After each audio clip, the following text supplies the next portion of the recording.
Hi, and welcome to the Theater History Podcast. I'm Mike Leager. I've got to start this episode off with a bit of a personal story. When my son was little, my wife and I showed him the recording of Lin-Manuel Miranda's hit musical Hamilton on the Disney Plus streaming service. He loved it, and he soon started noticing Miranda's face and voice in a number of his other favorite movies. Miranda's ubiquity became a kind of running joke for him. Whenever he saw him on screen or even just heard Miranda's name mentioned, my son would exclaim, "That guy's everywhere." And it's true. Miranda's almost certainly the most prominent figure in American musical theater of at least the last decade, and he's also become a key figure in many recent Disney hits. He's also the subject of Dr. Daniel Pollack-Pelzner's biography, Lin-Manuel Miranda, The Education of an Artist, which is the first full-length treatment of its subject's life and work. Daniel's a professor of English and theater at Portland State University and winner of the Graves Award for outstanding teaching in the humanities. Daniel, thank you so much for joining us. What a pleasure to be here, Mike. Thanks for having me. Let's start with your rationale for writing this biography, because on the one hand, like as a if I can say, a commercial case, it just seems so straightforward. Here's this omnipresent figure, as we were just saying, in contemporary musical theater, in Hollywood. But on the other hand, especially in this day and age, that means so much of his life and career have already been documented in minute detail. What's unique about your book's perspective on Lin-Manuel Miranda, and what do you think the format of a traditional biography offers in this era of social media and constant internet discourse? Ooh, well, you certainly could describe it as a traditional biography. It's actually not how I thought about it as I was writing it. I think it was a reviewer maybe in the LA Times who described this as a nonfiction buildings roman. And that's what I wanted it to be, I teach a class on coming of age stories for first year students. And at the end, they all write their own coming of age story using the techniques we've learned. And I saw this as my final project, that this is like a 90s YA coming of age novel that happens to be true. And I'm a Shakespeare professor by training, and through taking groups to the Oregon Shakespeare Festival that I got kind of fascinated by like what a new canon of work for America might look like on the Shakespeare model through commissioning projects at the Oregon Shakespeare Festival, and started interviewing contemporary playwrights, Lynn Nottage, Chiara Alegria Hudes, Paula Vogel, Robert Schenken, about whether Shakespeare was a useful model for them in telling American stories. And that led me to Oscar Eustis at the Public Theater, who said, like, oh, if you want contemporary Shakespeare's, check out this guy who's written a hip hop musical about the American Revolution. This was 2015. And the night we went, previews on Broadway, Joe Biden was sitting down the row from us. And I thought, oh my God, like this is as close as I could get to seeing, Henry V down the row from Queen Elizabeth in 1599. Like, it's a performance of the origin of American power for the elected representative of American executive authority, with all of these vice presidents and presidents on stage rapping to the vice president in the audience. And I thought, well, I missed the first 400 years of Shakespeare reception history, but I can get in on the ground level for Hamilton reception history. I wrote about it in London and Puerto Rico.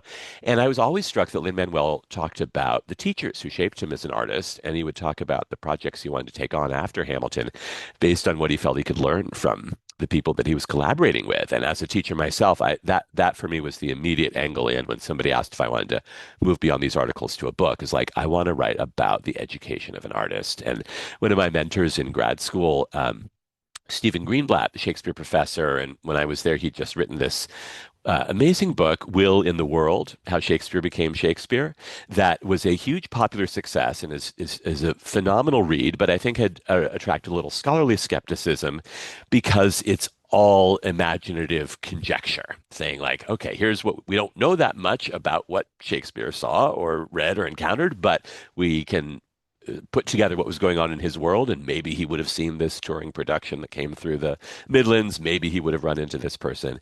And so the thrill for me, because of the documentation of Lin-Manuel's life, my pitch to him was, I want to write a will in the world for the 21st century, explain how a latter-day Shakespeare became Shakespeare, and we can know with like date, hour precision where Lin-Manuel was and what he was seeing and what he was reading and how that manifested in the work. So that was an excitement to me. And then even though, like, if you were on Twitter from 2010 to 2020, you could indeed know what Lin-Manuel ate for breakfast and what, Biggie's song was on his playlist that day.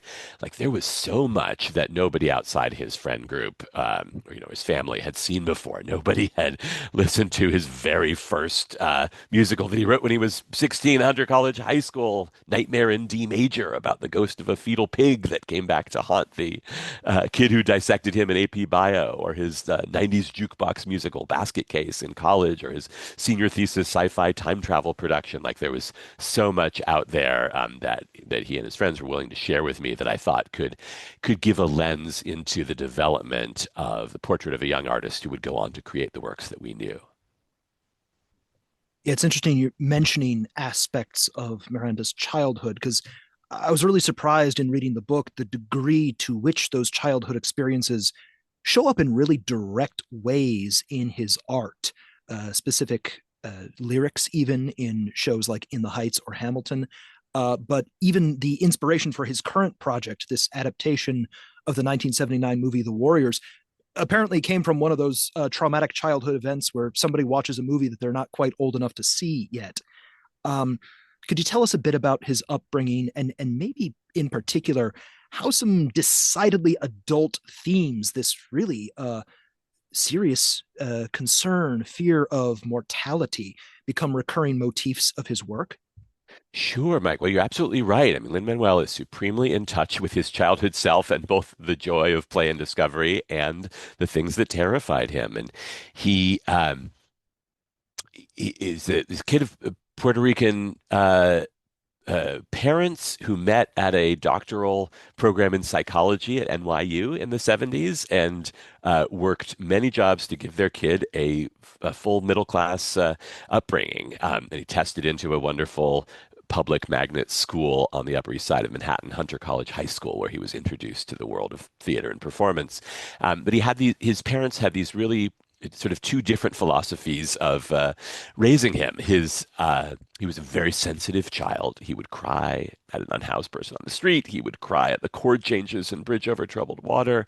He would cry at the letterhead of his Montessori school in near NYU in Greenwich Village because he was getting bullied by the other kids who didn't like that he could read a little bit quicker than they could. And his dad, Luis, is this scrappy, indomitable political fighter, consultant, and activist who graduated from high school at, I don't know, 16 or something like that, and college at 19, and came to the U.S. to do graduate work without speaking English, and really didn't want anybody to push his son around, and thought he got to toughen him up if he's going to make his way in New York, and got him these rock'em sock'em puppets so he could learn to hold his own against the bullies. But Lin-Manuel was not a fighter. He would just hug the puppets and say, no, no fighting.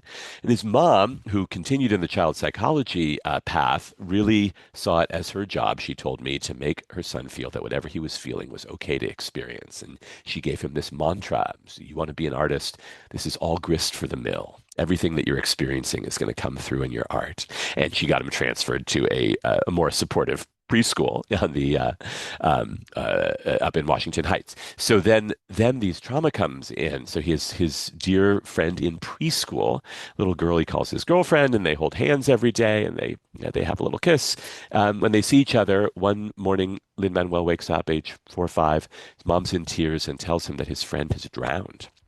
Tragic accident in her parents' backyard. And he says the whole next year was just gray for him. And people would ask, do you have a girlfriend? And he would say, my girlfriend died.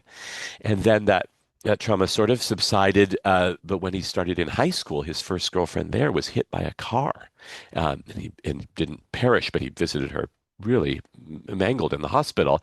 And he developed this terrible fear that anybody he loved was going to come to harm, or that he himself might die before he had had a chance to realize his full potential. And this was only accentuated when his high school girlfriend took him to see Rent for his 17th birthday, and he became totally enamored with the work of Jonathan Larson, who, as all musical theater fans know, died himself the night before his work came into the world. And this was a deeply present anxiety for Lin-Manuel. He also had a poster of Brandon Lee, Bruce Lee's son, the martial arts actor who was killed by a bullet on the set of a film. And so the very first musical Lin-Manuel wrote after being inspired by Jonathan Larson to put his life on stage, Nightmare in D Major, was about the fear that this this fetal pig from AP Bio would come back and kill his girlfriend or kill him. And because it was Lin-Manuel, it was funny and effervescent, but it had this deep anxiety at its heart. And that's actually what drew him to the story of Hamilton. When he was in 10th grade American history, Mr. Steinfink let the kids do a creative project if they wanted to reflect what they'd understood about the material. And he decided to make a film about the founding father who had been shot before he could live out his life. And not only who had been killed in a duel, but whose own son, Hamilton's son, had also been killed in a duel. And it was that peril, that terrifying nightmare of losing a child and then losing your own life and Lin-Manuel's high school girlfriend had saved the original script for Lin-Manuel's screenplay that he wrote about the Burr-Hamilton duel, and it is all about Hamilton's guilt and terror that his son had died, and then his decision to throw away his shot rather than take another life at the duel. He told me he got a B minus on the script from his teacher, who said he thought it was this simplistic psychological explanation for a complex historical moment, and that 20 years later, when Oscar Eustis kept pressing Lin-Manuel, you got to explain why Hamilton throws away his shot after spending a whole musical singing, I am not throwing away my shot. All he had in his head was B minus, B minus, and he didn't want to provide an answer. But it certainly wasn't just a serendipitous moment of picking up a Ron Chernow biography on vacation. These are long-standing anxieties that his mom told him he could use his grist for the mill and turn into his art. Another, maybe more publicly known influence, of course, is the way a lot of Miranda's work investigates questions of identity. And there's this particularly striking quote in your book where he says, "In my neighborhood, I'm the kid who goes to the fancy school. In Puerto Rico, I'm the kid who speaks Spanish with a kind of messed up gringo accent. At school, I'm the kid who lives all the way uptown." That seems to sort of speak to this maybe more complicated way in which, as I said, identity and particularly Latinidad influences and manifests itself in his art. Could you tell us more about that? You bet. Well, I think you're pointing to that key tension, which is that Latinidad is this wonderful term for creating solidarity out of disparate influences, and this was indeed Lin-Manuel's father's work with the Hispanic Federation that he created in New York to bring together disparate immigrant groups from the Caribbean diaspora and from Latin America in New York as a political force. And you could see a song like Carnaval del Barrio in the Heights, where the residents of the neighborhood are raising the Puerto Rican flag and the Cuban flag and the Mexican flag together, Alza la bandera puertorriqueña, in a kind of collective action as a reflection of that Latinidad. But there's also, I think, in Lin-Manuel's work, a real awareness of the different paths that different Latin communities have in the United States that we really see in the difference between, and in the Heights, Abuela Claudia as a Cuban immigrant coming in after World War II, from the Rosario family as Puerto Rican uh, children of farmers coming to the U.S. in the 70s, to Usnavi as a Dominican character coming without the privilege of citizenship that Puerto Rican migrants enjoy, of what those differences are in experiences within Latinidad. And then, of course, the difference that's so palpable for Lin-Manuel, which is the difference between being born in the country that your parents come from and being born in the United States. And that it's a palpable question, of course, in the Heights. What does it mean to find home when when your family speaks a different language than the community around you, when you've grown up hearing salsa rhythms and eating foods that aren't shared by your mostly non-Latino classmates. And this came through even the narrative texture of the book. So I was sending early chapter drafts to Lin-Manuel as I wrote them, and everybody who knows him calls him Lin, except for his parents, who only call him Lin-Manuel. And so in the first draft of the book, I had the narrator calling him Lin, which is what all the quotes were calling him. And he asked if I'd be willing to try a draft in which the narrator called him Lin-Manuel, even though his friends and collaborators were calling him Lin, because he said he felt like the sort of tension of his development as an artist was what it would mean to have a name that his father had wanted to give a son since his father was 13, involved in Puerto Rican revolutionary politics, and had read a poem by the by a Puerto Rican revolutionary poet, reflecting on a child of a Puerto Rican soldier who's fought in Vietnam, who has a Vietnamese first name Lin, a Hispanic surname Manuel, wondering how to extricate his son from the danger of colonial politics and sort of Yankee imperialism, what it would mean to be given that name in a world that couldn't pronounce it or receive it, and he felt like that was his growth was learning to create as Lin Manuel, and at the very sort of most recent point of his career in the score for the Disney film Encanto, he finally wrote a song entirely in Spanish, which is a language in which he's fluent, but he doesn't usually speak. But he wrote this song Dos Oruguitas, that was the Academy Award nominated song to explain the sort of family trauma in Encanto. And the actor Olga Merediz, who had sung the voice of Abuela Claudia and then sang the songs for the Abuela in Encanto, told me when she heard that song, she said, "Oh wow, he's finally become Lin-Manuel Miranda. He's finally grown into that name." And so I wanted that sort of tension from the code switching childhood to embracing that legacy to be part of the book, as well as the distance that came from being involved in Puerto Rican politics and Puerto Rican advocacy, with an awareness that Lin-Manuel was not born on the island and in some ways had a very different experience from people who were. Now, moving on into sort of the more professional phase of Miranda's career as he begins to develop what becomes In the Heights, um, a figure comes in named Voltron, and at this point, people might be wondering what is a figure from a cartoon doing in this biography. Who or what is Voltron? What sort of role did that entity play in the development of In the Heights? Oh, Mike, you are tapping the biggest gap in my professional expertise heading into this book. I felt like I knew I was an American history major in college. I've been a musical theater fan. I was a kid who was only allowed to watch PBS growing up in the 80s, and Lin-Manuel, latchkey kid, is a child of G.I. Joes and Thundercats and all the glorious detritus of 80s pop culture. And so I had to learn about Voltron myself. And one of, I think, Lin-Manuel's sort of amazing creative gifts is the power of analogy or power of association. So a big theme of this book is that his great art emerges from collaboration, and he's able to attract the talent who can help him do the things that he can't. He can't play piano that beautifully. He can't sing like most Broadway trained artists. He's not an arranger or a choreographer. Writing sheet music is a challenge for him, and so a thrill of his after college in particular, though this really actually started back when he was in high school, and he'd find arrangers, he'd find musicians, he'd find singers to collaborate with him. And he continued that after he graduated from Wesleyan, putting together a team that could help him take his ideas for a show and make it something that could actually land for an audience. And so an exciting process was first he met a director, Tommy Kail, who was a couple years older than him at Wesleyan, and had great ideas for taking what had been Lin-Manuel's sophomore in college original show, a script called In the Heights, a sort of attempt to resist West Side Story and the Cape Man depictions of Puerto Ricans in New York as gang members wielding knives, and instead reflect the kind of neighborhood of small business owners and parents sending their kids to college that Lin-Manuel grew up in, and turning that kind of collegiate show into something that could land in the professional world.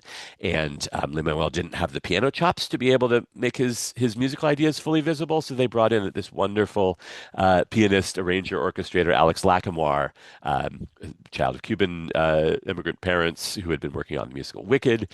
And Lin-Manuel realized he needed some help expanding the story, and his producers connected him with Chiara Alegria Hudes, the the phenomenal playwright who would go on to win the Pulitzer Prize for Water by the Spoonful, and helped Lin-Manuel really expand what had been a story about college relationships into a story of a community and of businesses and of female protagonists.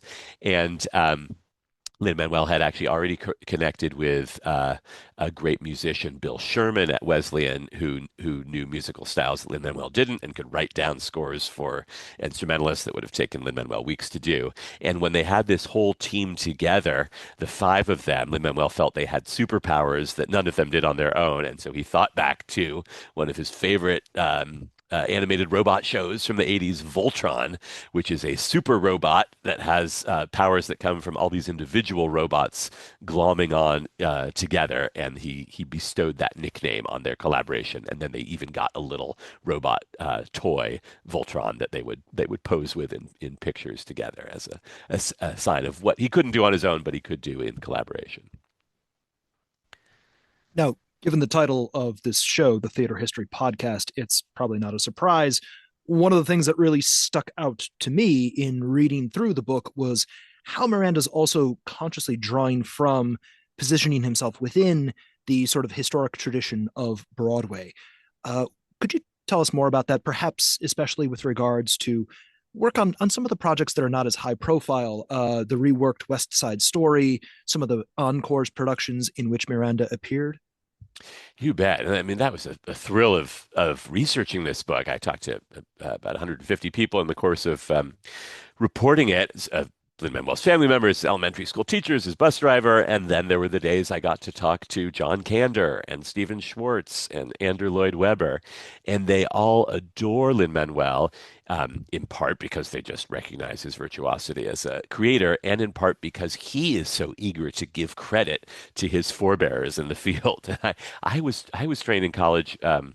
A literature professor named Harold Bloom, whose big theory was the anxiety of influence, which suggested that authors were kind of locked in this Oedipal struggle with their predecessors, and they had to kind of kill off their creative fathers in order to make space for themselves. And it was really refreshing and amazing to encounter an artist who did not seem to be burdened by that anxiety at all. And Lin-Manuel has plenty of other anxieties, but entering a tradition is for him a source of joy, and he just loves putting in shout outs to his own kind of literary father figures. So he wants the world to know that Hamilton goes into 7/8 time for the song "Meet Me Inside" because he loved the way that Andrew Lloyd Webber used 7/8 time in Jesus Christ Superstar, a show that he performed in college. And he wants the world to know that he put in a little razzle dazzle, click boom at the end of the room where it happens in Hamilton because he was obsessed with Kander and Ebb's score for Chicago and saw Rob Marshall's movie,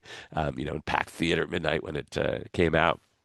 And so for him, I think that one of the great thrills of In the Heights becoming a professional show and then winning a Tony Award in 2008 was that he got invited to join this pantheon of luminaries. So Stephen Schwartz, composer Wicked and Pippin, and other shows had come to see In the Heights because he knew Alex Lacamoire, the music arranger, and then asked Lin-Manuel to write two new songs actually for a revival of Schwartz's anthology show Working, inspired by Studs Terkel's accounts of people having different jobs. And that was a great moment where his mom felt vindicated because Lin-Manuel had had a miserable job working at a McDonald's franchise in high school, had terrible math anxieties, hated calculating the tab, had nightmares that a pencil would be driven through his skull because he couldn't do it fast enough.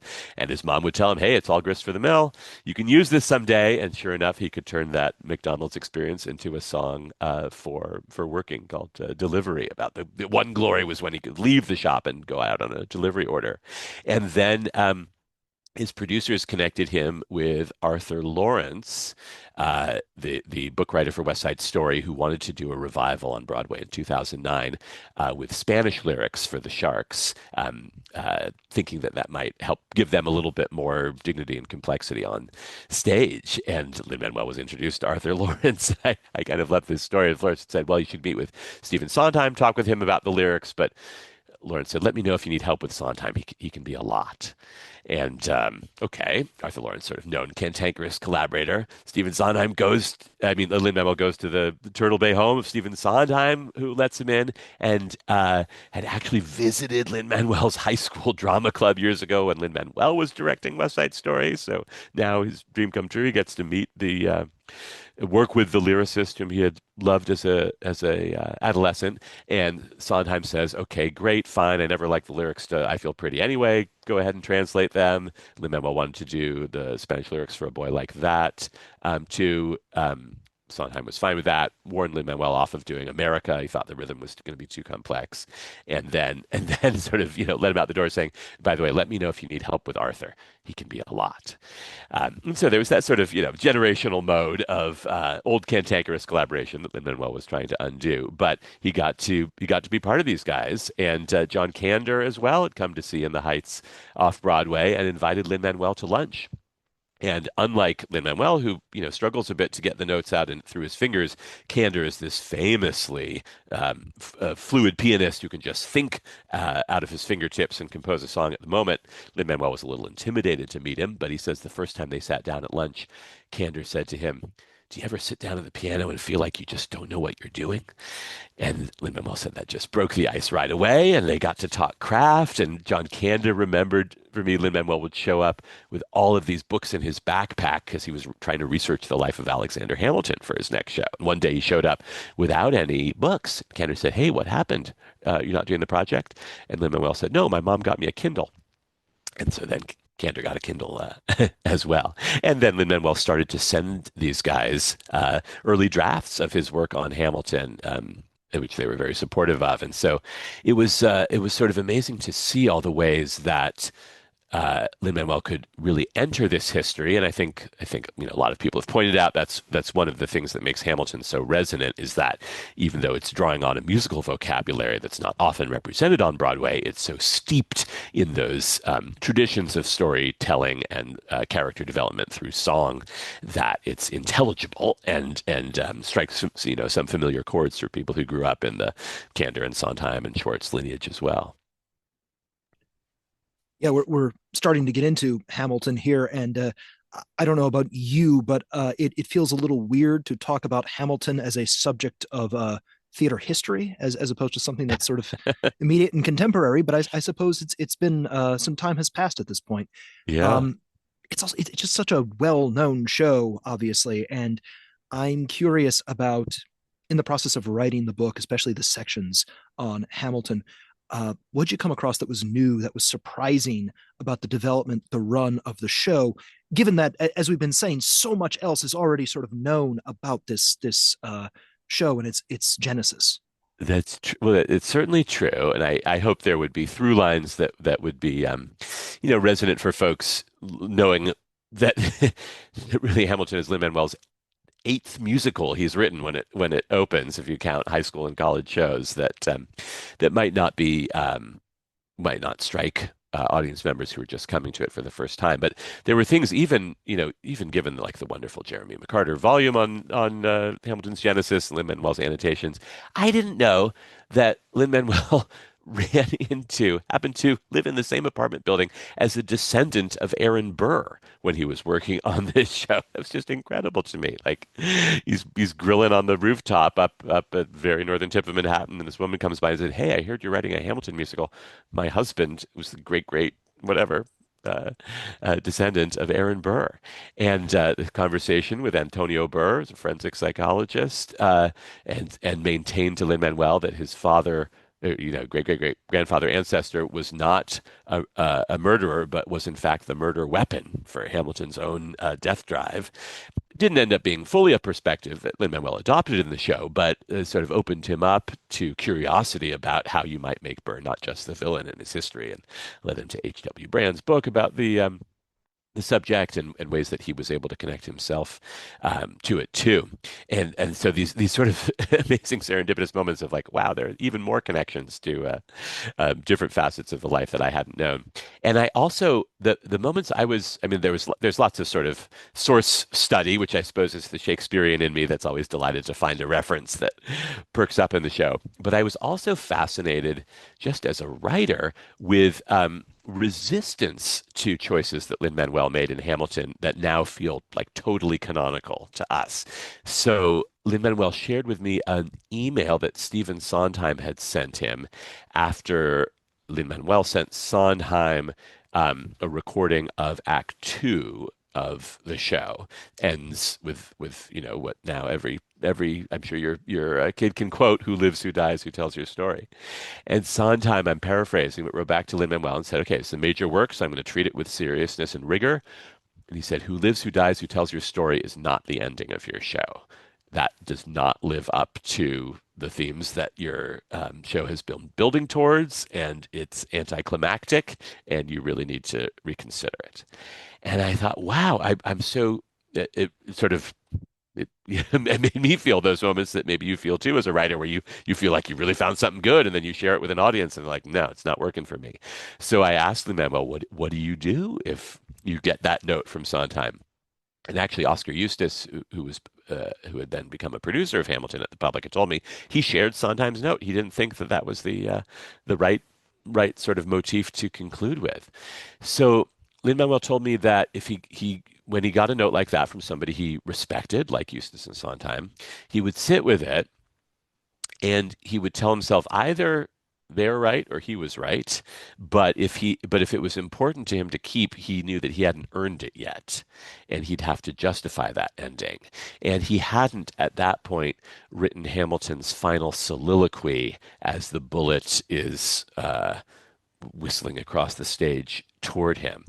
And that was basically the last thing he wrote for the show, New Year's Day, just days before the show was about to open, and that really expanded Hamilton's story to be about America, you great unfinished symphony you sent for me, and made the question of Hamilton's legacy a question of national legacy as well. And Oscar Eustis told me once he heard that soliloquy, that he thought, okay, the ending can work. You've earned this sort of meta historical question. But I love these moments of pushback on something that we kind of just accept as engraved in the tablets of Hamilton, that itself had to be earned or reconsidered along the way.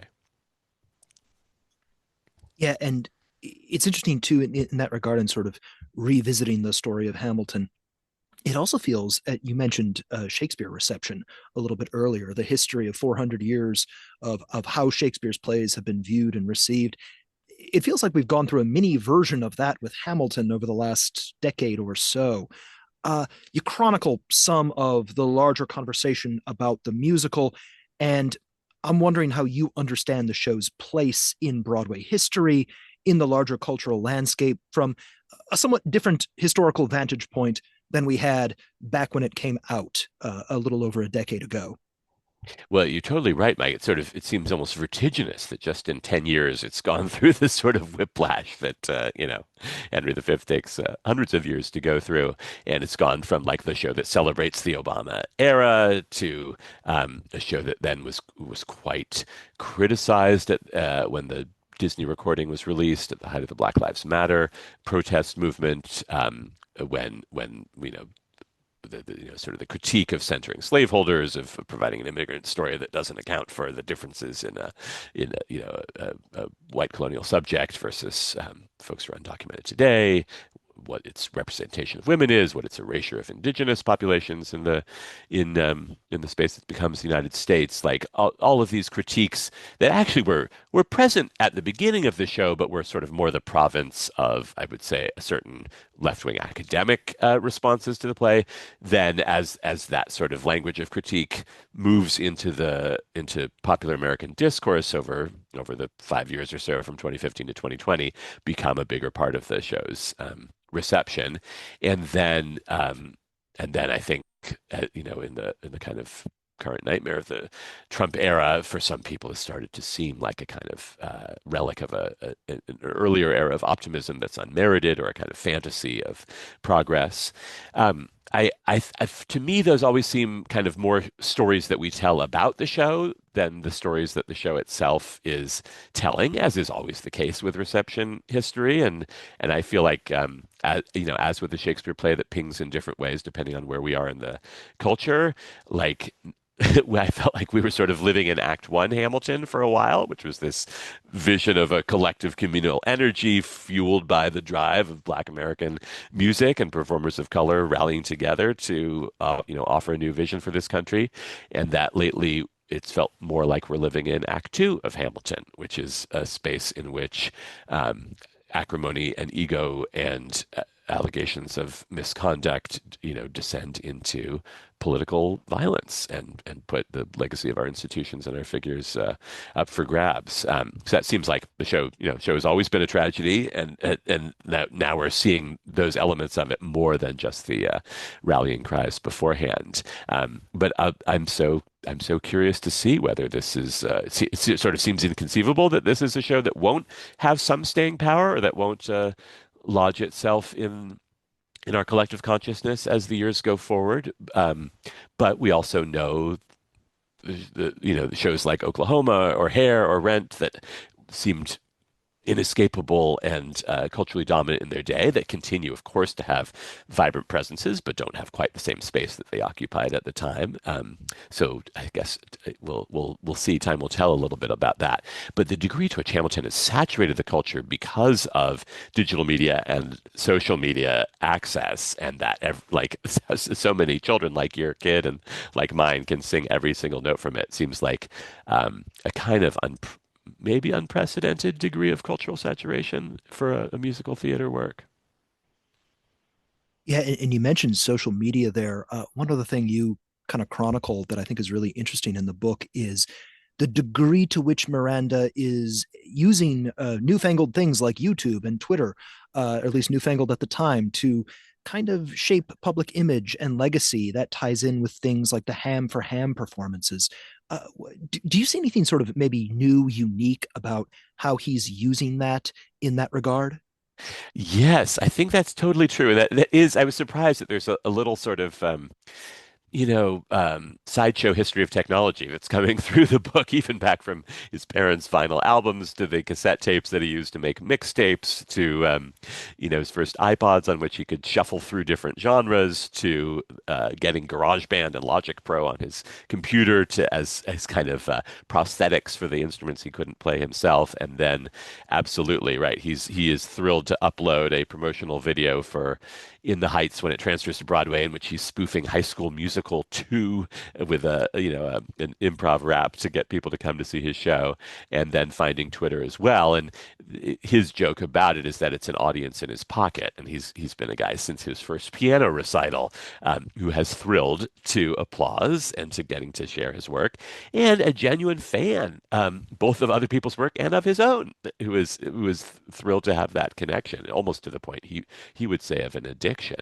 And when I talked to his producers, they were thrilled too, because his Lin-Manuel's desire to share both his own composition process and his influences, and to cheer on his fellow artists, and to let sort of fans in on the backstage process, was totally authentic. It's just sort of a bubbling over exuberance of joy that he has, and was great like authentic marketing for the show, and would allow people to connect with, particularly in the case of Hamilton, a cultural phenomenon to which access was extremely limited before the Disney recording was released, and was a problem for the show, that it was sort of people were being scalped out of accessibility for a show that was trying to represent all Americans.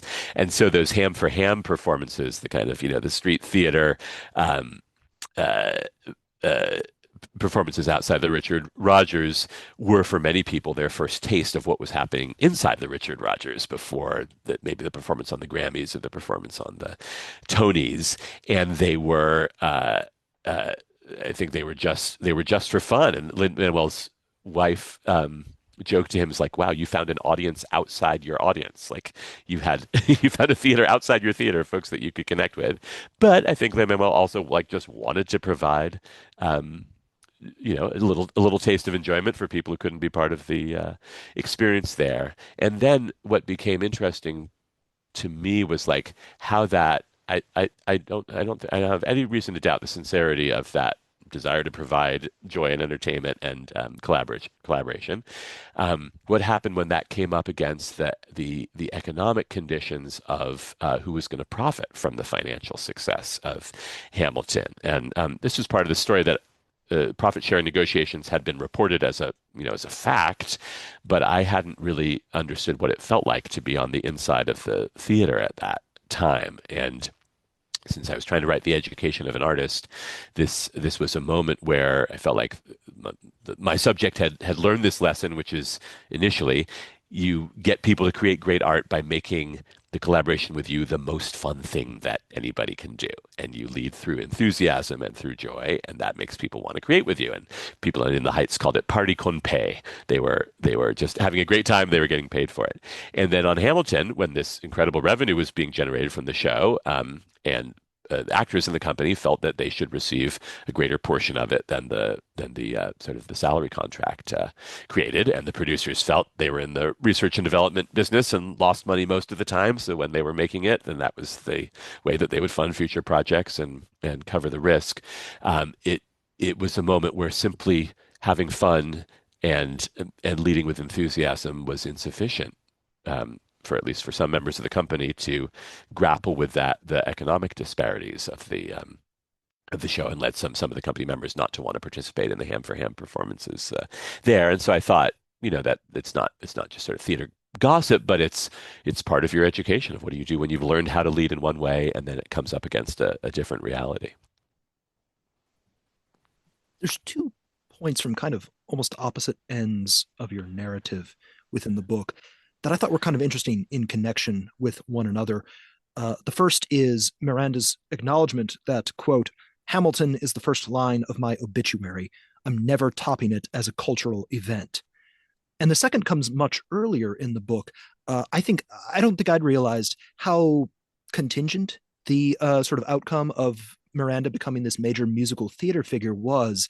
Basically, from what I understand, it was a lot quicker and easier to get into the theater program at Wesleyan than it was to kind of do film school. Um, those two things together, I think, speak to a lot of his post Hamilton career trajectory. Uh, how do you sort of see what's gone on after Hamilton, reflecting that, and how do you see himself? How do you think he sees himself in terms of his legacy, specifically with regards to theater, as opposed to these other fields of media in which he's also now been quite prominent? Right. Well, it's such a good point, Mike. Had Wesleyan had a different set of requirements for the film major, instead of making you take 2 years of history and theory before you were allowed to check out the cameras from the film department, it's certainly possible that Lin-Manuel would have followed what he wanted to be as a kid, which was a filmmaker. He was known at Hunter as the film guy. He was always carrying around a camcorder. He made 2 original feature-length movies while he was in high school, and I don't think he would say that they were great works of art. In fact, they were the only things that he would not let me see when I was doing the research, although we described what was in them. But that was absolutely what he wanted to do. And he wanted to double major. He went to Wesleyan because he could double major in theater and film. And he was convinced by sitting in on a class with Janine Basinger, who's sort of the godmother of modern film criticism. But then he just wanted to make stuff, and it took too long in the film program. And he felt there was a financial barrier to entry as well because he had to pay for sort of extra effects for your senior thesis. So he was totally explicit with me that his choices after the success of Hamilton were to get the film school that he couldn't get or didn't feel he could afford at Wesleyan. So it was just apprenticing himself to Rob Marshall as on the set of Mary Poppins Returns, peeking in on John M. Chu and Alice Brooks on the set of the film of In the Heights, helping to executive produce with Tommy Kail the TV series Fosse Verdon to learn how Bob Fosse shifted from being a theater director to being a film director. Like he wanted to learn how to make movie musicals, like the movie musicals that he grew up loving. And then in essence, his senior thesis was Tick, Tick, Boom, his film about Jonathan Larson's Jonathan Larson's failed attempt to get a show up for Rent, a musical that had deeply haunted him when he was in college, and that he actually performed in the Encore series. So, so that was the goal. That was how he wanted to spend his capital. But I certainly don't see it as him forsaking theater at all. And when he's told me about the projects that are coming up, which are are his to share, but it's certainly both in the film and in the theater direction. And I think, I mean, home is so important to him. It's something that we've talked about earlier in a sense of Latin identity. He lives in Washington Heights. He feels at home in the Times Square area. Broadway is the community that has embraced him, and he loves an audience. One of the, I sort of wondered why he didn't want to write his own memoir. Why he was letting me write this version of his story. And one of his high school friends said that he told them, we said, why would he want to do something that didn't have applause at the end? Let Daniel write the book. He'll write his next show, whether or not he's going to be in the show. So I think that's always going to be. Part of his career, but I think he's always wanted it to be part of his career alongside musical storytelling and visual storytelling and film.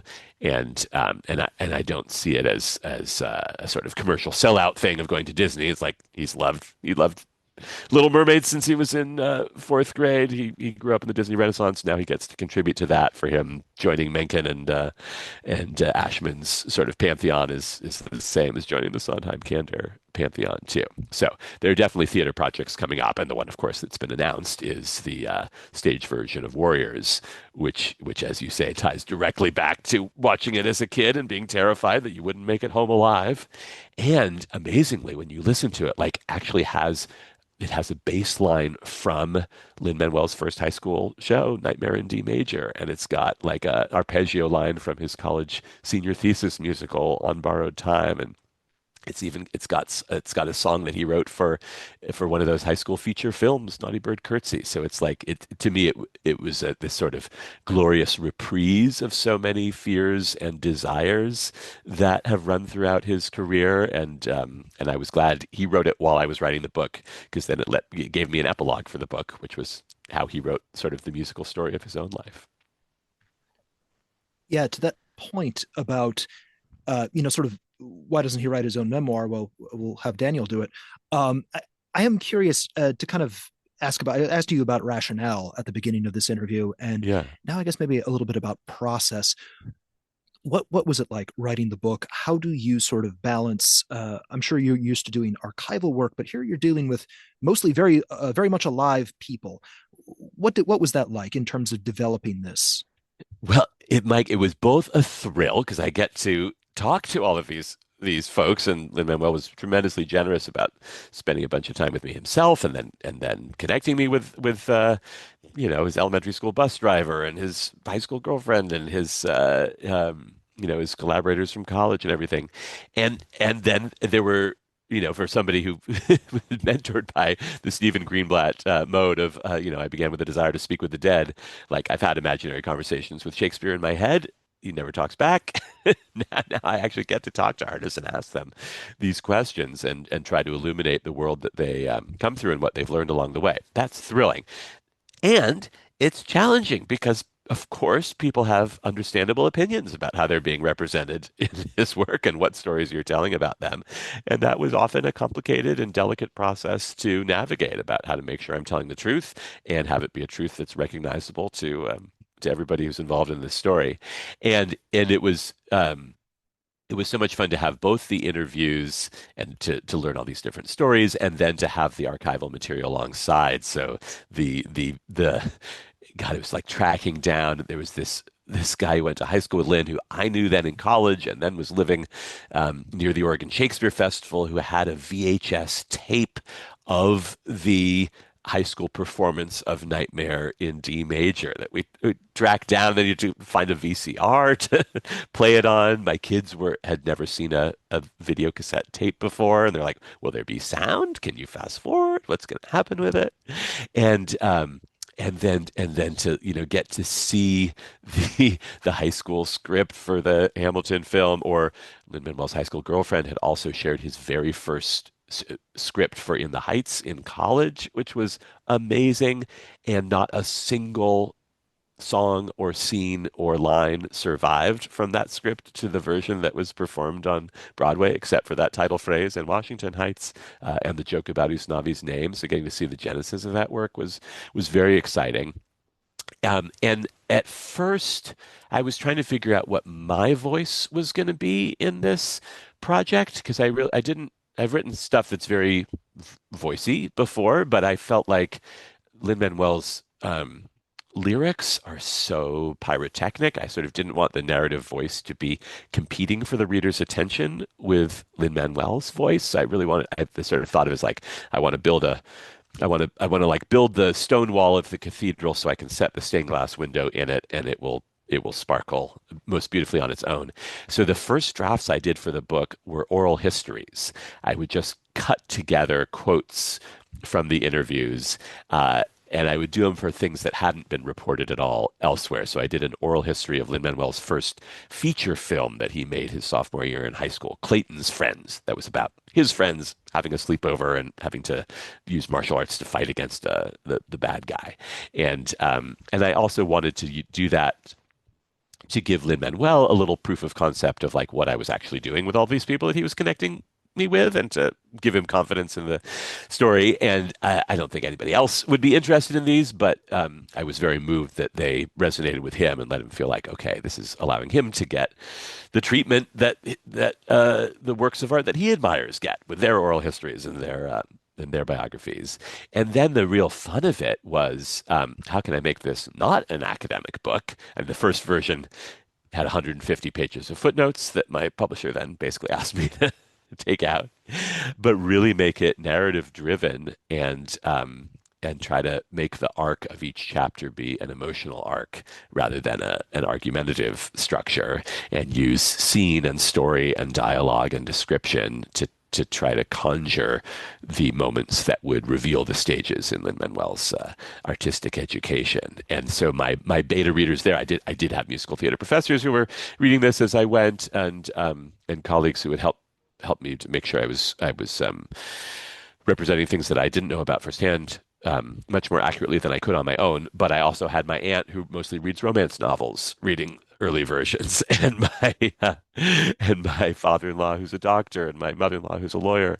And I thought, okay, if they wouldn't be interested in it, then it can't stay in the book. So I hope the result can read a little bit more, a little bit more like a novel than like a treatise, to really with the goal of being a book that I wrote for my students who want to have lives in the arts, and like Lin-Manuel, are often trying to synthesize their own family's culture and heritage with an industry that's not always hospitable to different voices, and could get, not a blueprint, but a kind of mindset of how you learn from everybody around you.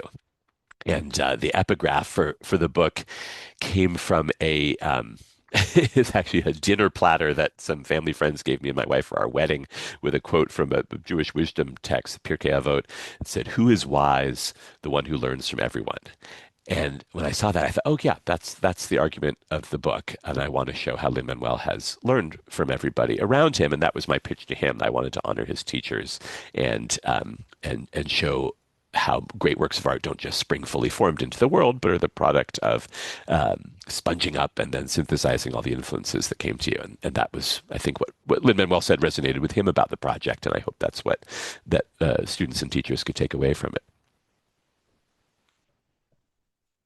We'll post links in our show notes that will help you learn more about Daniel Pollack-Pelzner's book, Lin-Manuel Miranda, The Education of an Artist. Daniel, thanks for sharing your insights into such a central figure of the last few decades of our theatrical history. Mike, I'm a big fan of the Theater History podcast, and I'm honored that this story could be a part of it.